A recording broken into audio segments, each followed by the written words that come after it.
Hello there folks, I'm Dan Brown from Sort of Interesting. This is another episode of The Rest of My Life, and my goodness me, I recently promised you a lot more boaty footage, and well, Dan Brown always delivers. Trademark.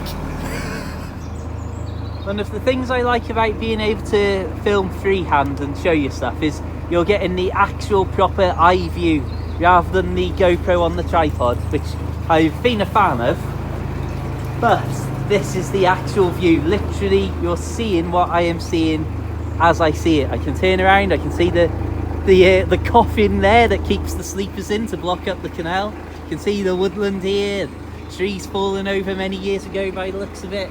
And of course, as we pan back to where we're actually heading, travelling incredibly slowly, and well, can you see many signs of humanity out in these parts? Apart from the track, which is surprisingly well worn, to be fair, the track on the towpath.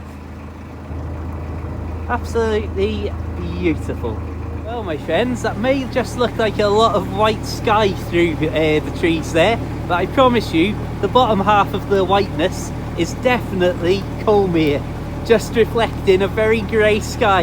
If I zoom in, you might be able to see a few trees reflected or something, but yeah, it's not the best day for sightseeing. We're currently passing by Linnell Wharf, and if we look across here, it's actually a campsite as well, of which we have got one very hardy camper across in the distance there.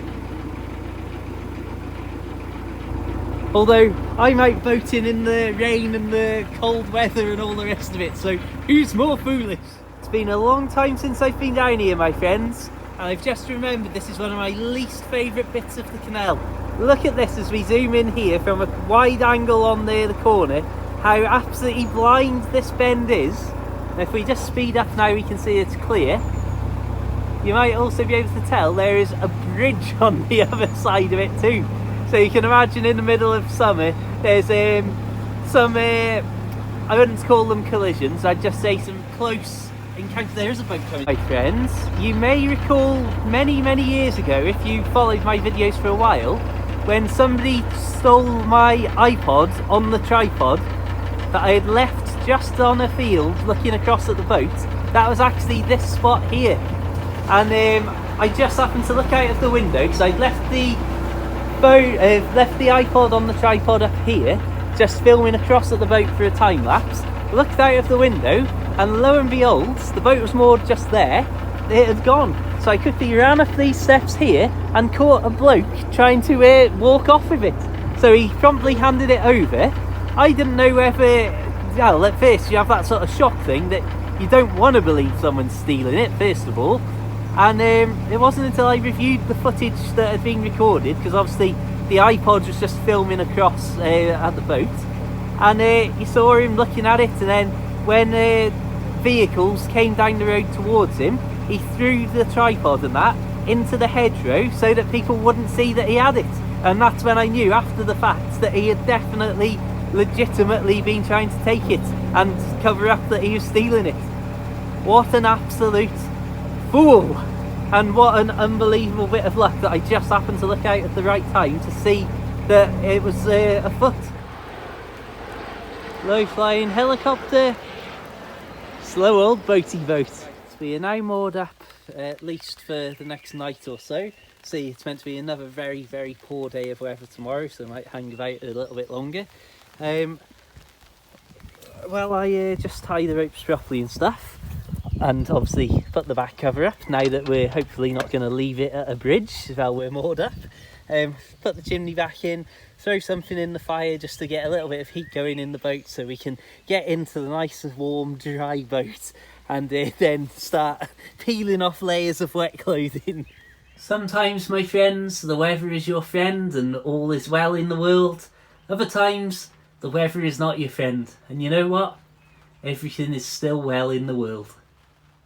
My dear friends, after a very chilly and very damp boat trip, how fantastic is it to be able to sit down on the sofa, get your clothes warming and drying over the fire, chuck a load of wood on top of a smouldering base there, and just have the crackling wood, the dancing orange of the flames. the absolute peace and quiet of rural Shropshire in all directions outside of the boat. Best in boats, ignore the cobweb and all the general stuff. Workboat coming past here, you can see the sort of bulky blockiness of it. Interesting structure.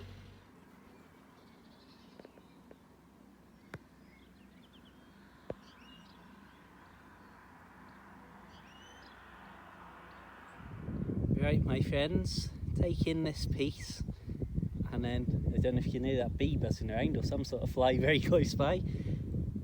Enjoy this moment of the canal, and then the view that you've got if you moor your boat up along this stretch and beyond the corner. Just listen to that in the background as well. A few birds dotted around, like I say, a bee somewhere buzzing around. And about as perfect a rural scene, even under a grey cloudy sky, as you could possibly want to see out of your windows in the morning.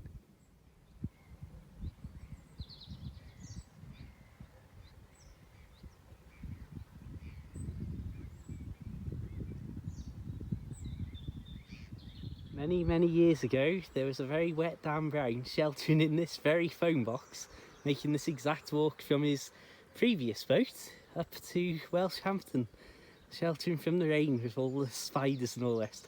Though at the minute it appears there's actually a walk-in sign propped up inside there.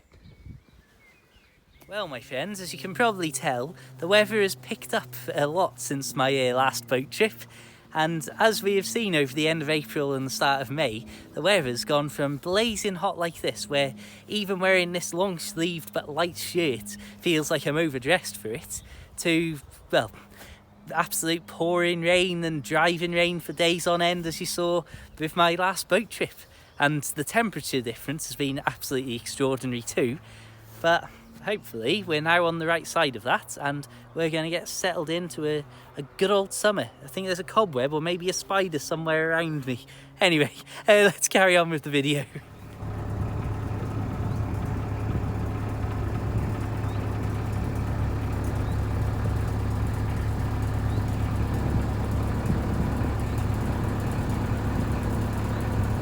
In a strange way, one of the weirdest things and most incredible things about boat life is the fact that it exists at all.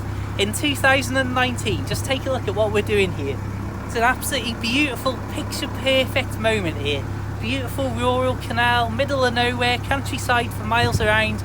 We're tootling around on a little boat, and when the cool evening draws in, I'm going to light a wood fire and put a bit of coal on it to keep me warm through the night. There's so many elements that seem just extraordinary before you consider that we're just out here boating along as part of an everyday life experience now.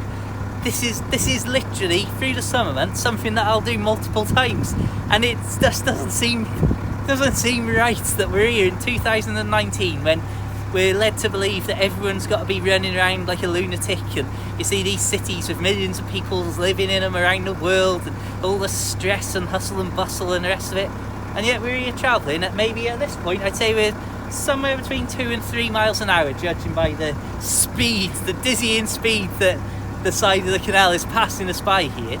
But you can sort of get that gist, that general idea, hopefully, of what I'm trying to say. Just consider this is just an actual average day to a lot of people who live on boats. And of course, I mean, it's not always good weather, as you'll see in my videos, that there's some very, very bad times where you have months of rain and terrible weather and the canal freezes up in some places and you can't get anywhere. But even that itself is sort of an extraordinary fact that exists, that people live on boats and do this sort of stuff as and when they want. And like I say, through these summer months, depending on how the weather's going to treat us going forwards, might just give us a little bit more juice here. We could be looking at months of this, like last summer, the best summer I've ever known in my life. I just happened to have bought another boat and moved back onto the canals and was out and about in these incredible places. It's just great, boat life. This is why I've always said, and why I said when I was thinking of selling the boat, that it's never been anything about not being satisfied with boat life.